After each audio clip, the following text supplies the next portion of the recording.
నేను ఇదే సెక్టర్లో వర్క్ చేస్తాను కనుక నా రియల్ ఎక్స్పీరియన్స్తో మీకు చెప్తున్నాను. మీరు కానీ ఫ్యూచర్లో లోన్ తీసుకోవాలనుకుంటే ఇలాంటి మిస్టేక్స్ చేయొద్దు. ఆ మిస్టేక్ ఏంటో మనం ఇప్పుడు తెలుసుకుందాం. ఒక కస్టమర్కి హౌసింగ్ లోన్ రిక్వైర్మెంట్ పడింది. అయితే వాళ్ళ మిస్సెస్ జాబ్ చేస్తుంది, ఈయనకి ఒక బిజినెస్ ఉంది. అయితే బిజినెస్ లైసెన్స్ వాళ్ళ మిస్సెస్ పేరు మీద ఉంది. బిజినెస్ సంబంధించిన ట్రాన్సాక్షన్స్ అని వాళ్ళ కొడుకు అకౌంట్లో పడుతుంది. బిజినెస్ చూసేది మన కస్టమర్. ఇక్కడ లోన్కి ఏమైతే కావాలో అవి ఉన్నాయి, కానీ కరెక్ట్ డాక్యుమెంట్స్ అయితే లేవు. ఎందుకంటే బిజినెస్ ఒకరి పేరు మీద ఉంది, ఒకరు ఏమో జాబ్ చేస్తున్నారు, ట్రాన్సాక్షన్స్ వేరే పేరు మీద ఉంటుంది, బిజినెస్ చేస్తున్నది ఇంకొకరు. సో ఈ విధంగా ఉండడం వల్ల ఆయనకి లోన్ ఇవ్వలేకపోతున్నాం. ఎందుకంటే సరైన లోన్ ఆయనకి ఇవ్వలేదు, ఎలిజిబిలిటీ తక్కువ వస్తుంది.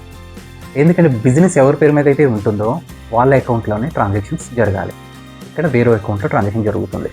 సో ఇలాంటి మిస్టేక్ కానీ మీరు చేస్తున్నట్లయితే ఇప్పుడు స్టాప్ చేయండి. ఫ్యూచర్లో మీకు లోన్ కావాలంటే ఇటువంటి మిస్టేక్స్ అయితే చేయొద్దు. ఇలాంటి ఇంట్రెస్టింగ్ టాపిక్స్ కోసం నా ఛానల్ అయితే ఫాలో చేయండి. అలాగే ఈ వీడియో నచ్చినట్లయితే లైక్ చేయండి.